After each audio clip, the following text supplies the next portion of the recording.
मर्यादा पुरुषोत्तम भगवान श्री राम के नाम पर देश भर में, दुनिया भर में राजनीति करने वाले भाजपा के नेताओं ने दिल्ली पुलिस के जरिए कल देर रात जंतर मंतर पर जो किया वो सारी मर्यादाओं को लांघने का काम किया है।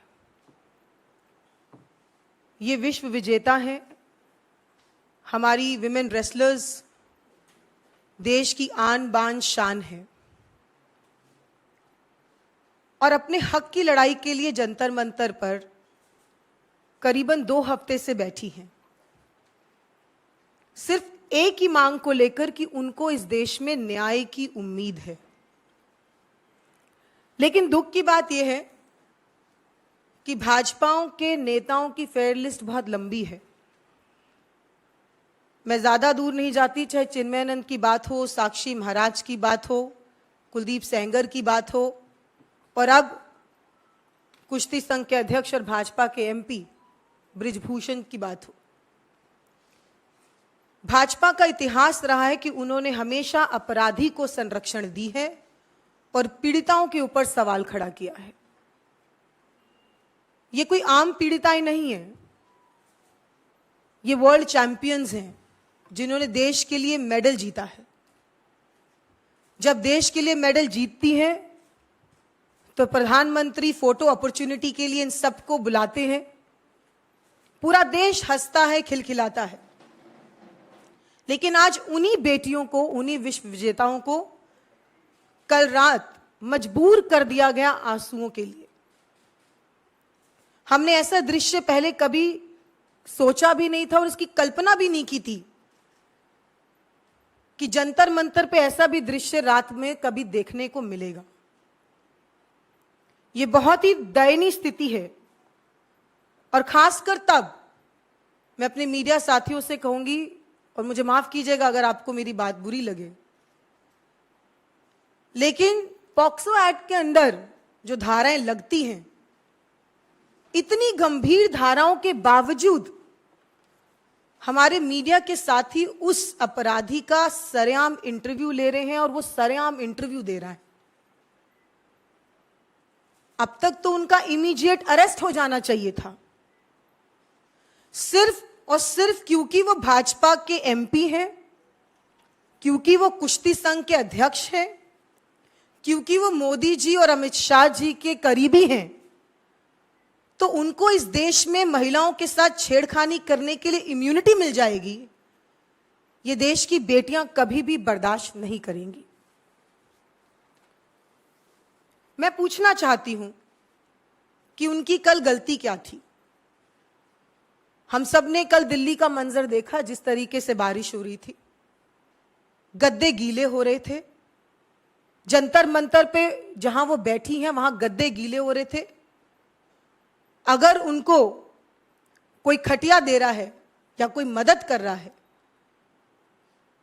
उसके नाम पर उनके साथ उस तरीके से बदसलूकी करना, बदतमीजी करना, अमानवीय विहार करना, कपड़े फट रहे हैं, खदेड़ा जा रहा है, ये दृश्य दिल्ली के अंदर दिख रहा है जंतर मंतर पे विश्व विजेताओं के साथ। स्मृति ईरानी जी कहां हैं? स्मृति ईरानी जी से सवाल करना बड़ा जरूरी है। महिला बाल विकास मंत्रालय है उनके पास। उनकी ममता, उनकी करुणा, उनका लाड सिर्फ और सिर्फ अपनी बेटी के ऊपर जब बात आती है तभी क्यों निकलता है?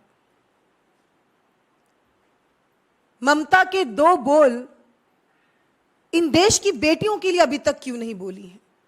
क्या आपकी कोख से अगर कोई जन्म नहीं लेगा तो क्या उन देश की बेटियों के आप बोलेंगे नहीं? ये एक बहुत बड़ा सवाल खड़ा होता है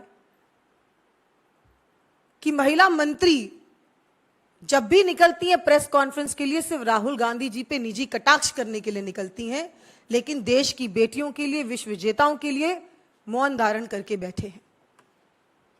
चुप्पी पर सवाल खड़ा होगा। आज मीडिया से भी एक सवाल करना चाहती हूं। इस पूरे प्रकरण में इतने दिन से धरना हो रहा है और गंभीर आरोप हैं ऐसे में प्रधानमंत्री नरेंद्र मोदी जी और गृह मंत्री अमित शाह जी से सवाल क्यों नहीं किया जा रहा है? सारे सवाल महिला खिलाड़ियों से ही क्यों किए जा रहे हैं? हमें उनका समर्थन करना होगा और देश का हर व्यक्ति उनका समर्थन करता है। हमें उनकी मदद करनी है ताकि कभी किसी और बेटी के साथ, कभी किसी और खिलाड़ी के साथ गेम के नाम पर, फेडरेशन के नाम पर शोषण नहीं किया जा सके। अनुराग ठाकुर जी जो स्पोर्ट्स मिनिस्टर हैं, अगर उन्हें पुशअप करने से फुर्सत मिल गई हो तो उम्मीद करते हैं कि वो इनकी बात सुने। जो कल रात हुआ जंतर मंतर पे उसका संज्ञान लें।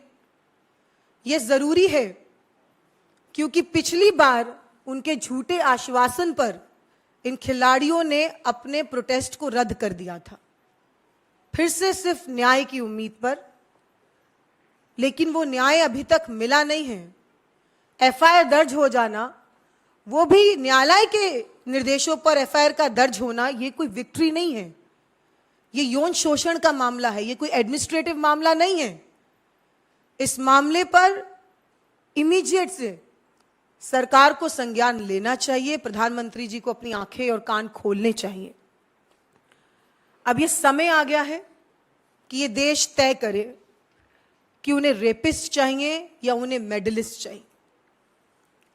ये निर्णय लेने का समय आ गया है और आज अगर हम इसमें चूक गए तो कल जो हजारों और करोड़ों लड़कियां खिलाड़ियों को देखकर कहीं ना कहीं अपना प्रेरणा स्रोत मानती हैं, अपने घर की दहलीज पार नहीं कर पाएंगी और इन खेलों का हिस्सा नहीं बन पाएंगी। तो इस मंच से यही कहना चाहूंगी अंत में कि हमें अब भी उम्मीद है कि बेटियों के साथ न्याय होगा, लेकिन हमें सरकार से उम्मीद नहीं है, हमें इस देश की कानून व्यवस्था से उम्मीद है। और हम मांग भी करते हैं कि कोर्ट मॉनिटर्ड इन्वेस्टिगेशन हो, क्योंकि जब तक वो फेडरेशन के अध्यक्ष बने रहेंगे, जब तक उनका रेजिग्नेशन नहीं होगा, जब तक उनका अरेस्ट नहीं होगा, ये एफआईआर भी बेईमानी है और आने वाली इन्वेस्टिगेशन भी बेईमानी होगी।